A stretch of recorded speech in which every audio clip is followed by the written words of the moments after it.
Man, oh man, Coogs House, it is good to get back in the win column, and it looks like we've got a running back. Pretty good night for people named Parker. You are Locked On Cougs, your daily podcast on the Houston Cougars, part of the Locked On Podcast Network, your team every day.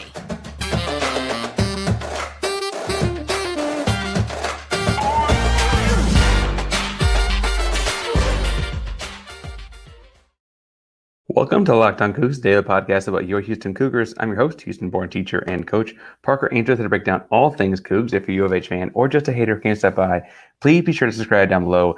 That way you can get the latest on the Cougs in your newsfeed each and every day. We appreciate you making Locked On Cougs your first listen of the day. Yes, we are live on the YouTube channel just after the game ended 20 minutes ago, 30 minutes ago. Welcome to Cougars After Dark, if that's where you're finding us live, or if you're listening to it after the fact on Sunday or Monday, welcome to the game. If you missed the game, Houston did win 38-7. We're glad you're tuning in to get caught up on it. An exciting game for sure, a handful of things to talk about. And I know that we'll talk about like the highs, the lows, etc. But people are wondering like what to take away from this game. So obviously that will be our second segment. So our second segment is going to be what to take away from this. Our third segment is going to be look around the conference and the Big 12. But first and foremost, we've got to talk about the revelation of the day, and that is Parker Jenkins is the running back. I tweeted out the GIF from Petey from Remember the Titans, running back, y'all, running back. That is who Parker Jenkins is. Parker Jenkins came in, the freshman had 20 carries for 105 yards and 3 touchdowns, including a long of 31 yards. But what I really liked about him in his running efforts, I guess I'll say, is that it was all kinds of different carries. It was stuff off the right guard. It was stuff off the left tackle. It was swing passes. It was all kinds of things all over the football field. And I really liked that he was so versatile because we'd heard for a while now that he was facing freshman challenges. Now, I think that probably is more likely to actually mean having different things in the pass blocking and those kinds of things. But over the course of the game, what became very apparent was Houston had found someone that they could push around up front as long as they had someone who could tote the rock behind them. And that guy very quickly became Parker Jenkins. Now, if you're a fan of the show, you've been here a long time, or you just have tuned in for the last couple weeks even, you remember that I've been talking about Parker for a minute. I like the burst he carries when he runs the football. He takes the ball from the hand.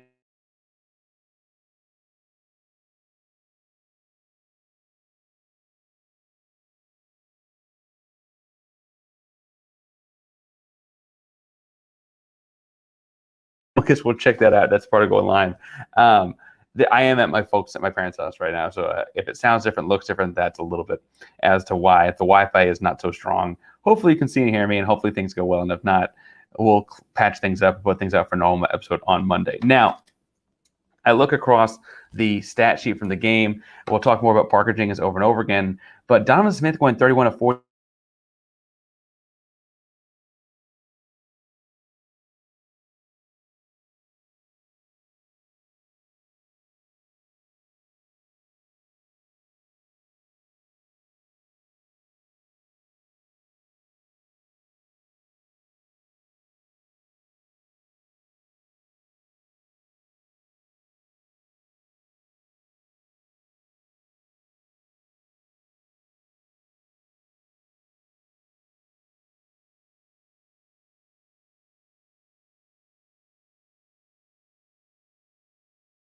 To take out the sacks and that kind of stuff is, I think, actually better than it looks. But the big deal here is Parker had a field day. And this is the defense that's worth talking about how well that went for him. Now, it absolutely helped that Matthew Golden looked like the Matthew Golden of old. It absolutely helped that Joseph Manjack looked like the Joseph Manjack of old. It absolutely helped that there was a lot of people getting active in the pass game, a number of different receivers getting active in the pass game. And so we go back and look at our keys to the game from Friday. One of the keys to the game was to use the screen game to take advantage of the speed. And it felt like from a very early point, that was going to be the way it goes. Now, did they take advantage of speed in other ways? Yes, I think that's why Jenkins got the game so much. I'll be interested to see. I could talk about Jenkins for a long time, so sorry I'm feeling disorganized. I could see this becoming a 2-horse race with Mathis as an inside guy and Jenkins as an outside guy. Once Mathis's ankle is healthier, I could see him being the kind of guy that gets, the short yardage carries and that kind of stuff. And you get Parker Jenkins more involved in first and second down or on off tackle kind of things and concepts. Maybe let Brandon Campbell in there to block or what have you. He's a better blocking back. But right now it looks like with Mathis' ankle still bothering him, that you're going to have a lot of Parker Jenkins in there. But that was a different use of speed than we talked about on Friday. Because on Friday we talked about the screen game, and the screen game is what they came out with and how they got Matthew Golden the ball early. They got Joseph Manjack the ball early. They got Sam Brown the ball early on it as well. And those are short passes for long yards because the way the receivers can turn into a running back on the edge with the ball in those instances. We also saw a number of different guys get active and boogie with the ball. And I like the depth that brought in, the depth that showed in the wide receiver room. As far as forcing the Sam Houston State offense into long drives, that clearly was a driving point for Houston. It was a bend, don't break kind of defense. They had, what do I have here? They threw 23 passes as a team, had 23 rushes as a team, and then I believe had a handful of sacks, handful of half sacks, for Houston as well. So again, forcing longer possessions, letting them beat themselves. The first drive of the game, in which Sam Houston State drove down the field and scored their first FBS touchdown, I thought we were a little bit worried. I thought we were going to have a little bit of a problem, right? It looked like we're going to have a problem because, frankly, Houston went down and got stalled in the end zone with penalties. And then Sam Houston State got the ball moved because Houston committed their own handful of penalties and then had a trick play that got a big chunk of yards. I was like, oh, crap. What's going to happen here? They have a great defense. This Houston's going to have trouble scoring, da-da-da-da-da. But then in the second possession, you saw the Parker Jenkins show. He took off a number of different ways, including ultimately ending in a 4-yard touchdown. They were nice passes to Matthew Golden on a seam play down the right sideline and those kinds of things. I mean, I don't mean to say that no one else played well. And we'll talk more about Matthew throughout the week because him getting his confidence back is a big, big deal, I'm sure. And the other thing we'll probably have to talk about this week, anyone see that Ale kid? That was pretty impressive, folks. That was pretty impressive. And so I say all that to say that the Houston Cougars had a better showing, I think, than people realize. And I understand why people are upset about this. We're talking how great this is about Sam Houston State and all those kinds of things too. We'll talk about that in the second segment. We're going to save that for the second segment. Right now, this is a celebratory segment. Parker Jenkins is a running back. Things are going well. Other news and notes I have off the top of my head from the game. Let's see. Let's figure out. I appreciated the rotation of guys. I felt like it was as simple as making a mistake as a receiver and even as offensive lineman, although to be fair, Unajay was vomiting through his helmet. Mistakes meant you came out the game. And that felt like it kind of kept a cleaner sheet for the team as a whole, which we'll notice was the third thing I said Houston needed to do in this football game was keep a clean sheet. So what they did was this. They committed a handful of penalties, but as a way to help mitigate those or get rid of those, Houston did a great job of pulling guys, sitting guys, replacing guys. You saw a lot more Josh Cobbs when Joseph Manjack made mistakes in blocking and stuff like that. When he had a drop, he got taken up, right? You saw a little bit of Boogie Johnson, right? When Matthew Golden has a drop, Boogie Johnson goes in, right? Those kinds of things I think were great. Really, really fun time there for the Houston Cougars. Now, I want to talk something in the second segment about what that means going forward. I mean, this is just the same Houston State game. Probably don't need to get too amped, too hyped, etc.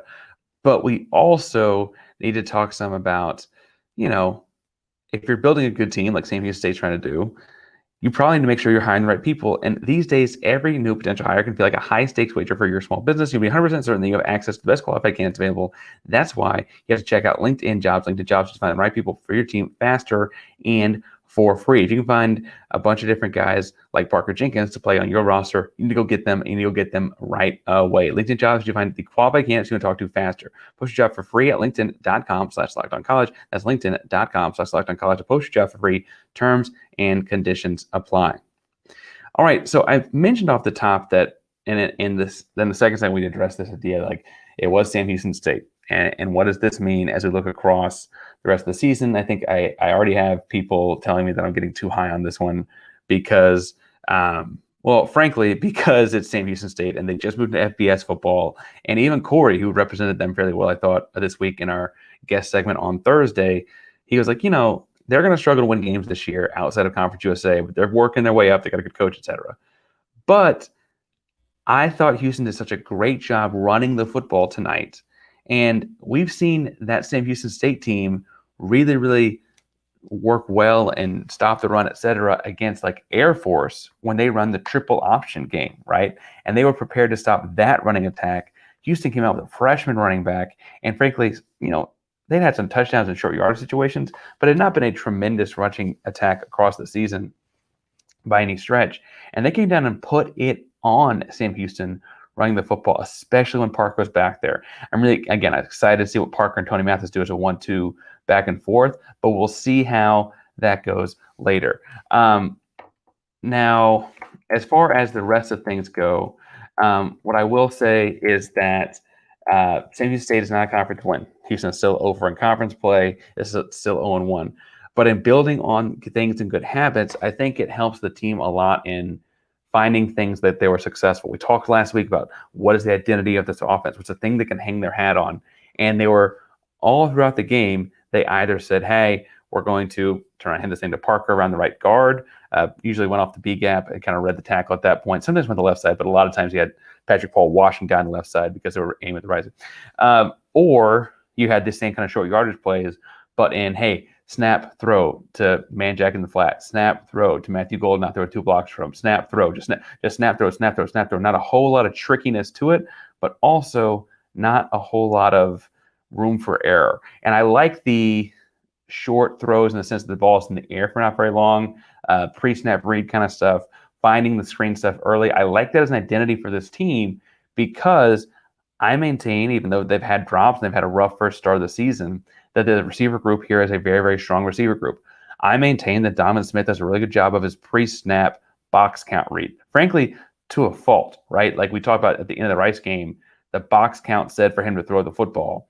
So he did. When the truth is like in a game management situation, you got to realize you're on the 2-yard line, right? Like those kinds of things. He reads the box to a fault, right? And I think that those kinds of things in the middle of the field can be really useful.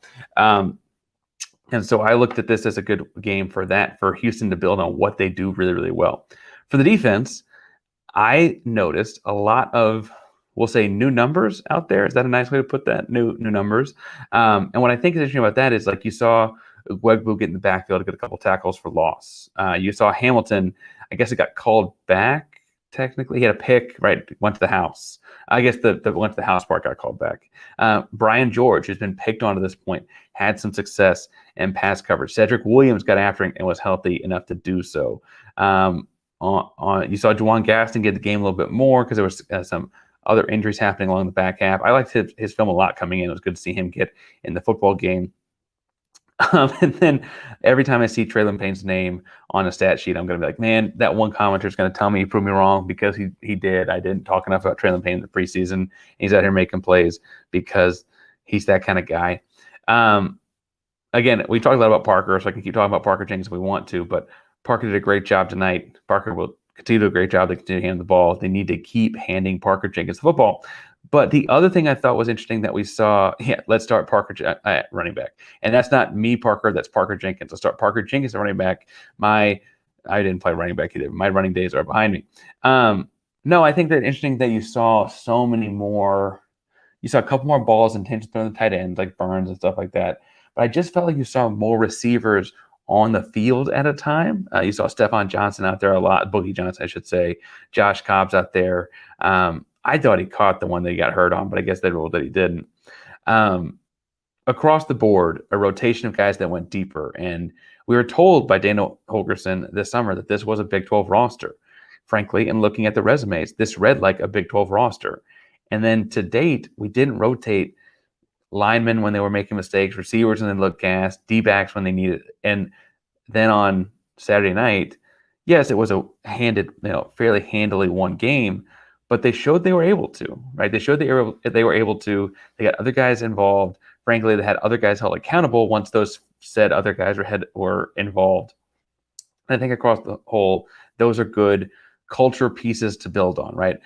Things to build on, things to move forward, because Houston's got Texas Tech next week, right? Now, Houston has Texas Tech next week in a game that I think a week ago we probably would have thought was going to be really challenging. I think it's still going to be pretty challenging. However, I don't know if you guys saw, their quarterback did go down injured today. Looks like he broke something in his leg. Am I reading that correctly? Broken fibula. No, that's not his leg. So anyway, but he's down. He's out. And so their backup quarterback was going to be Donovan Smith. Yes, the same Donovan Smith that's now taking snaps for the Houston Cougars. And so next week becomes a very winnable game if Houston goes to Lubbock and handles business. And as Houston goes to Lubbock and handles business, having things they can hang their hat on is important in that. Having things that they feel like they do well, having things that they feel like they are known for is really, really important. Because the Big 12, and we'll talk about in the third segment, like scores across the conference, the Big 12 it's a great conference to be moving into. It's a conference of the future in a lot of ways. This year is not looking like a great Big 12 kind of season. And, whether it's Baylor only being able to put up 6 points on Texas, they're 1-3. They lost to Texas State earlier this season. Central Florida looked good in their non-conference play, but got slapped by Kansas State tonight. Cincinnati kind of more of the same, and then got beat pretty handily by Oklahoma. Tech with their backup quarterback had just 13 points on West Virginia. Oklahoma State and Iowa State had a mid-off. We'll talk more about the specifics of those games in a second, but what I'm getting at here is the thing to take away from this game is you have an identity, you have things you can do, you probably found your running back. And I think that you can take that with you moving forward. You can take that with you going to these Big 12 games. You can take that with you wherever it is. This is kind of the get-right game you wanted to have to open the season, right? We knew UTSA was going to be challenging. They're a very good football team. I think after watching Rice and JT Daniels, they're going to win more American Athletic Conference games than people realize. TCU was in the national championship game last season. That's 3 challenging games out the gates. And you kind of start to question at that point, what are we doing? What's going to happen? What are we doing going forward? And we get to, in this instance, play against Big 12 teams, but we have to play the Big 12 teams, or we get to play the Big 12 teams, with more of an idea of an identity of what we got going on. Now, I want to talk some about the Big 12, and I want to continue to talk about Houston's angle on what's happening around the conference in that Big 12. But I also want to talk to you about FanDuel, because you're feeling hot tonight. If you're feeling good after that victory and you want to keep it rolling, it is time to snap into the action this NFL season with FanDuel, America's #1 sportsbook. Right now, new customers can bet $200, can get back $200 in bonus bets. Guaranteed to place down a $5 bet. That's $200 in bonus bets, win or lose. If you're thinking about joining FanDuel, there's no better time to bet on the action. They got the Houston Texans are 7.5-point dog to the Jacksonville Jaguars. The over-under is set at 43.5. Okay, I'll say it. I think that C.J. Stroud does really, really well in this game. I think he hits Tank Dell for a touchdown or two. We know Tank got his first last week. I think this is a good game to be looking at for betting lines. I do think that they keep this at about a touchdown. That line at 7.5 is challenging to me because, again, I think this is about a touchdown game. Houston is not their fully formed self yet. The Texans are not their fully formed selves yet. But 7.5 is intriguing. I might take Houston to keep it shorter than that because we've seen Jacksonville do weird stuff before in the past. And I'm feeling good about Houston keeping things close. So I'm taking Houston to keep it under 7.5. Over under 43.5. I think I'm going to take the over, but barely. I think it's going to be like 28-24. But I'm telling you to do whatever you think. You're going to fade me at FanDuel.com. Now, I'm looking across the Big 12 Conference. And obviously, the ABC game tonight was Baylor Texas, right? Texas won 38-6. Baylor looks in shambles. They may fire Aranda before the season's over, right? That's a team that, as I'm looking across the conference, has a resume to me that indicates Houston can walk in there and win a football game. That they just can. That's not a team that's like overpowering in any stretch. Texas looks good, but here's the thing about Texas. As Texas looks good on the other side of that coin, right? They won 38-6. Got to talk about teams in that. Texas loses games to teams they shouldn't lose to every year. Texas has a ton of talent. Texas could have a bajillion double draft picks. They could have all those kinds of things. We both know They're going to lose games to someone they shouldn't lose to every single year. And Houston is exactly one of those teams, because while Houston's got some talent, it's the kind of team that they will absolutely look past. Texas will absolutely look past Houston. They'll be looking at next teams on the schedule. They'll be looking at Big 12 championship rings. They'll be looking at this team played in the American Athletic Conference last year, blah, blah, blah, blah, blah. We're going to the SEC, etc. And they're going to go through and find all kinds of things to look past Houston on. And that's working in Houston's favor. I think it worked in a number of teams' favor. I can see them looking past Iowa State. I can see them looking past Texas Tech in the season. I can see them looking past a lot of people. But I think Houston's one of those teams that could do that to Texas as well. Regardless, they got to play UCF and Kansas State. UCF, I guess that game is currently a 2-score game in favor of Kansas State. It's not quite over yet as we record this game. I think UCF is very much in Texas' wheelhouse as far as wins, losses kind of go. They're American Athletic Conference team as well, moving up. And I look at this game, it's like, okay, they put up points with Kansas State that indicate that Houston can to me as well. So I'm looking at things. I'm not breaking down tape on this game because I just switched over after watching the game itself, got stuff set up to get this done. I look at this as a game that indicates both teams could be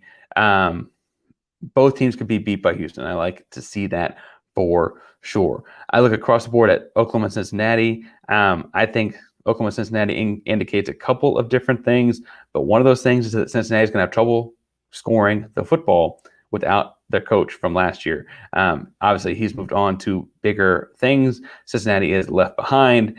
Cincinnati's offense looks like it was left way, way, way behind, and I think that's a sign for Houston. I keep on looking down the list. I'm actually probably most worried about Kansas as far as teams left on Houston's schedule. Jalen Daniels is very good. They look like they keep it rolling. They're 4-0. Yeah, they're good. They're good. West Virginia, very beatable team in Houston on Thursday night, should be wild. Texas Tech, we said earlier, we play next week. Their quarterback is down.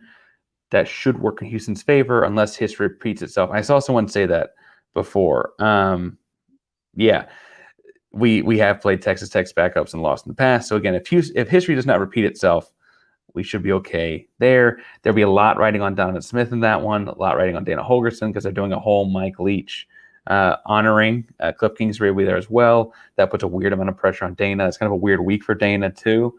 Oklahoma State, Iowa State, both beatable teams, both very much at a mid-off as well up there in Ames, Iowa. Now, I look at all of that and say, okay, if Houston can take a couple things away from this game, the Big 12 becomes the kind of thing that it's not that they're going to win the conference and take over the conference in their first year in it.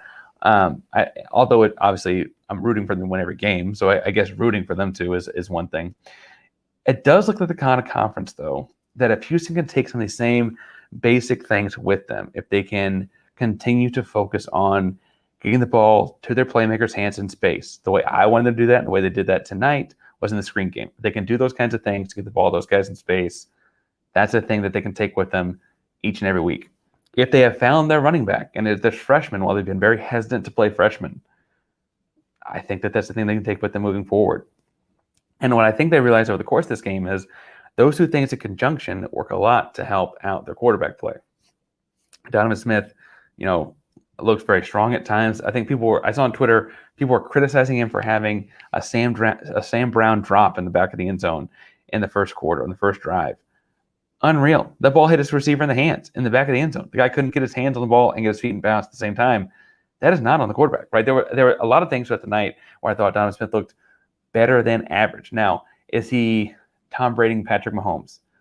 No. But you know who's not Tom Brady and Patrick Mahomes? Like everyone else who's ever played football. That's not my expectation. If they can continue to make the job easier on him as their quarterback, right, by getting the ball to those guys in space to make the defense kind of collapse itself and open up pockets behind that. If they can run the ball effectively and pull in linebackers and safeties into the box to make the pass reads easier. If they can do those kinds of things to help the quarterback out, like most teams that don't have Patrick Mahomes or Tom Brady have to do, that very suddenly they're a very good football team. And I think that this is the thing that's been frustrating about Houston the last couple weeks is that the potential to be that team was there. The potential to beat Rice was there. If they just been the team that scored 35 unanswered points, that's the team that beats Rice going away, right? They do that for two halves out of one. That team scores 70, right? if they are the team that, doesn't shoot themselves in the foot, that, has some sort of a semblance and identity on offense at TCU, they might have been up at halftime in that game, right? And so it's frustrating because, yes, it was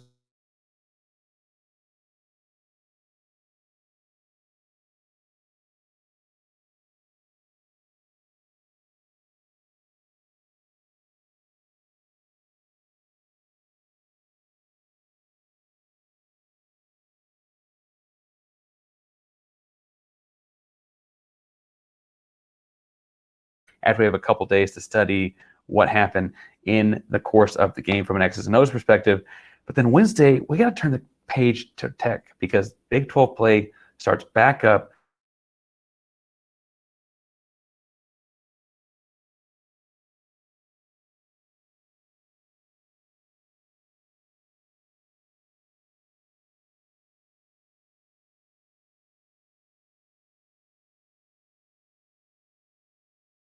Of the day, each and every day. If you're looking for more things in the Big 12, once all the games are wrapped up, Drake's going to have stuff on the Big 12 channel from tonight as well. So go check out Locked On Big 12 for your second listen of the evening.